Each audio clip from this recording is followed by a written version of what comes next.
Regala algo a quien te regaló la vida. Agencias Guay presenta. Piloto fuera de control atropella a varios motoristas y siembra el pánico en la ciudad.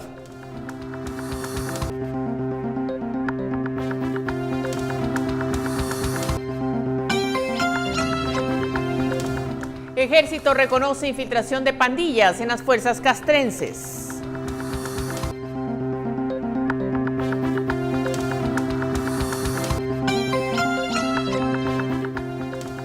Niñez desprotegida. La Procuraduría General de la Nación revela cifras de menores abandonados durante 2017. Los rojos dejaron atrás una sequía de más de 5 años y alcanzaron el ansiado título número 30 de su historia. Y los favoritos debutaron con victoria en el Roland Garros de tenis. Esta y más información en el Deporte en Minutos. Aplican extinción de dominio a 11 propiedades de Juan Carlos Monzón por el caso La Línea.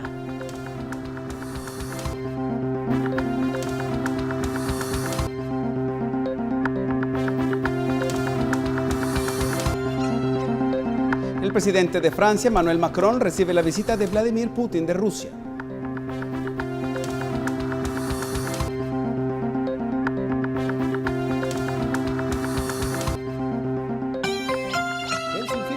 De la resolución de la Corte de Constitucionalidad, la etiqueta SF Consultas, el análisis a cargo de Estuardo Zapeta y Daniel G.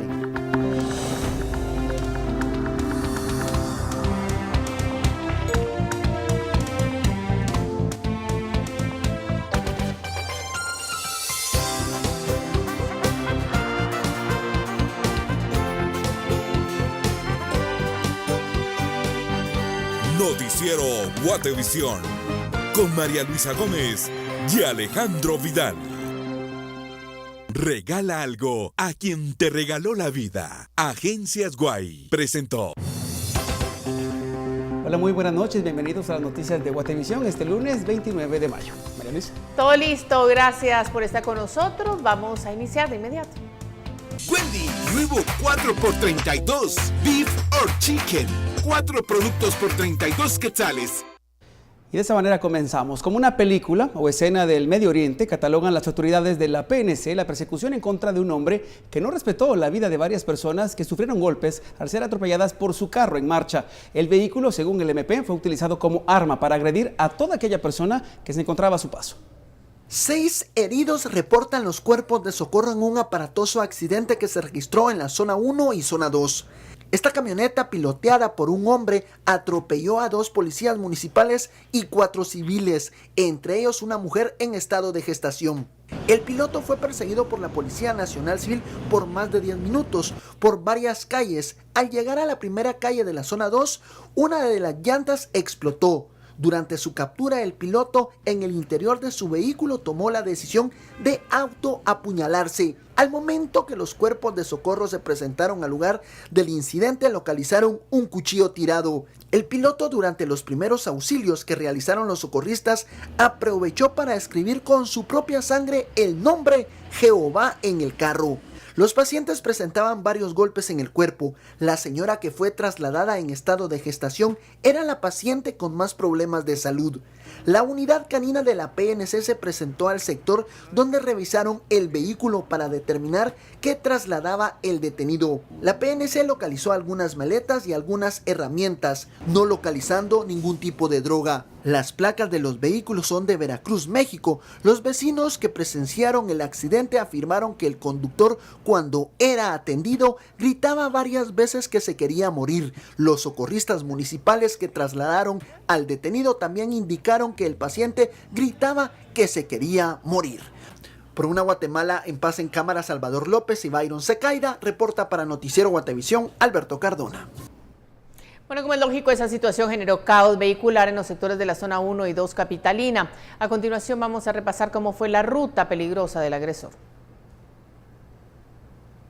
En 10 minutos, José Alfredo Lorenzo Valentín, de 28 años, de nacionalidad mexicano, recorrió las calles de la zona 1 y 2, arrollando a su paso a 6 personas en busca de huir de la policía. Inició en el Parque Morazán.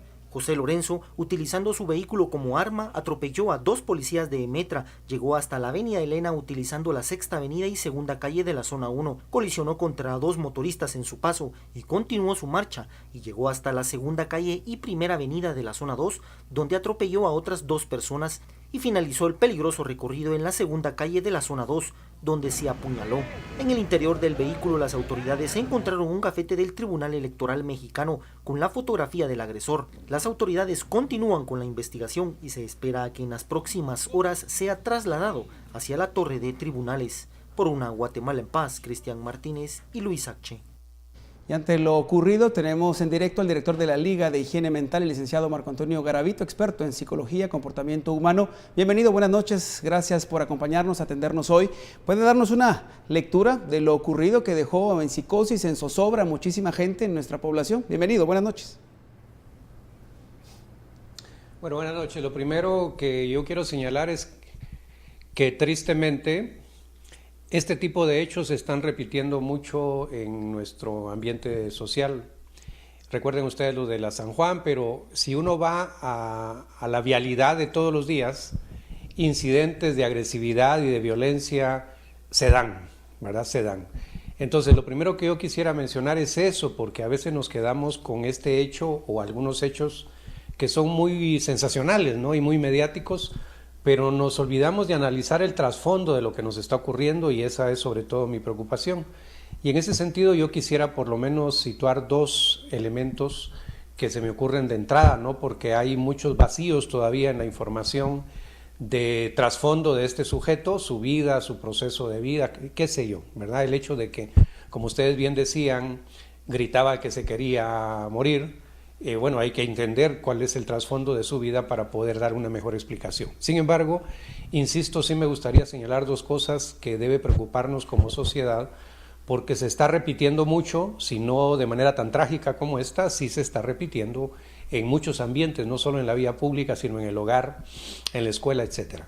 Y este primer elemento que yo quiero mencionar es que cada vez tenemos una capacidad más limitada para manejar nuestras emociones. Dicho de otra manera, cada vez pensamos menos en lo que estamos haciendo y accionamos más a partir de una emocionalidad. Diría yo a partir de más de una reacción instintiva que razonable. Yo recuerdo hace muchos años que decía, la gente grande le decía a uno, ¿no? Es decir, antes de actuar, pensá lo que vas a hacer, ¿verdad? Es decir, lo que estaba en la reflexión de esto que nos decían era la necesidad de que la acción humana pase también por el razonamiento, no solo por la acción instintiva. Y nuestra sabiduría popular es en ese sentido muy valiosa. Recuerden ustedes, por ejemplo, un refrán que dice que a veces hay que dejar que las aguas se calmen. No, eso ya no lo hacemos, sino que queremos actuar, queremos decidir, queremos tomar acciones a partir de cómo nos sentimos. Y entonces las emociones, como una parte muy valiosa del ser humano, que son de carácter instintivas, el miedo, la alegría, el amor, sin embargo hay que aprender a manejarlas para que éstas no se conviertan en un factor que dañen al ser humano o que dañen a otras personas, porque incluso diría yo, hasta la emoción más hermosa como el amor, mata. Alguien que le dejó una novia o un novio en un despecho amoroso, emocional, se suicida. Eso nos ha pasado muchas veces en esta sociedad. O alguien en la casa, una pareja, termina golpeándose incluso fuertemente a partir de un desborde emocional, de un problema simple a veces en la familia. Entonces yo quisiera situar sobre esto, porque el tema del manejo emocional es un tema que nos compete y que podemos resolver y que podemos trabajar. No como magia, ¿verdad? Esto no es de un día para otro. Pero, por ejemplo, nuestra institución, la Liga Guatemalteca de Higiene Mental, en los años 60, cuando la dirigía el doctor Carlos González Orellana, inició las primeras escuelas para padres y madres en Guatemala. Mi pregunta es, ¿cuál es la política del Estado en relación a educar a la familia? ¿Verdad? Porque esto no cae del aire. El aprendizaje del manejo emocional, el aprendizaje del factor humano, de una relación sana con los demás, no nos cae del cielo. No nos los manda Dios por inspiración divina, se construye, se educa, se forma y nuestros hogares necesitan mucha atención, ¿verdad?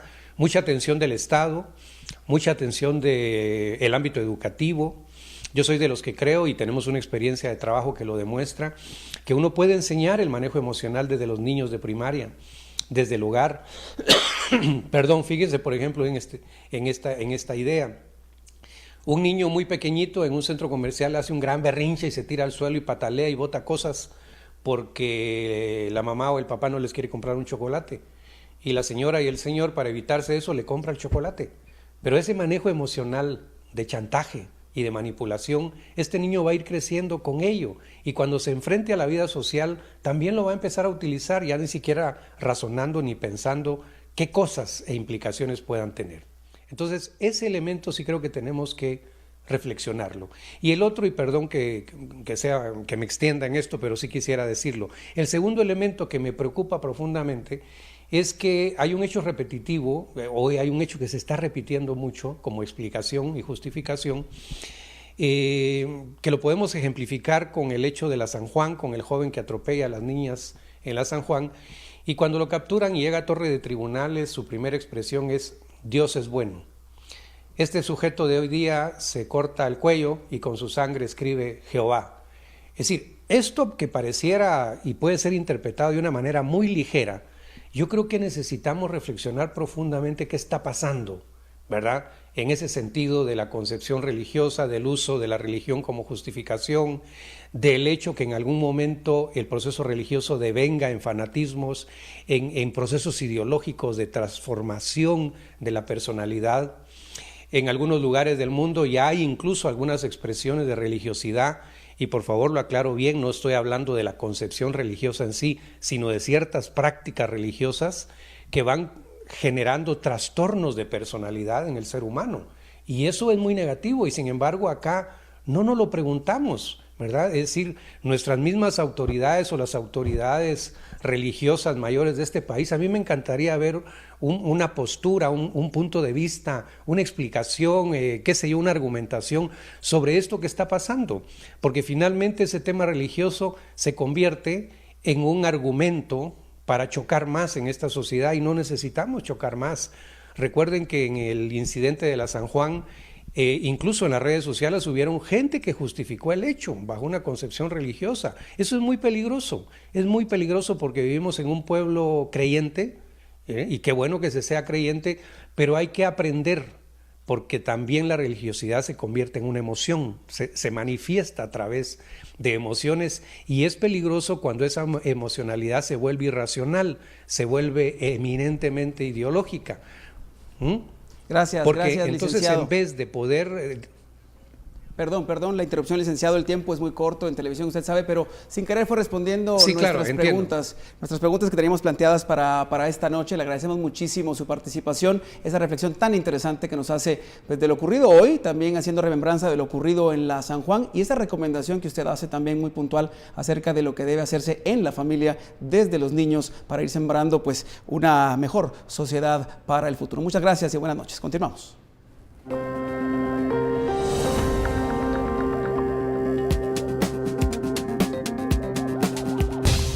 Una joven da a luz a su bebé en un taxi. Al regresar, le contamos los detalles de esta emergencia.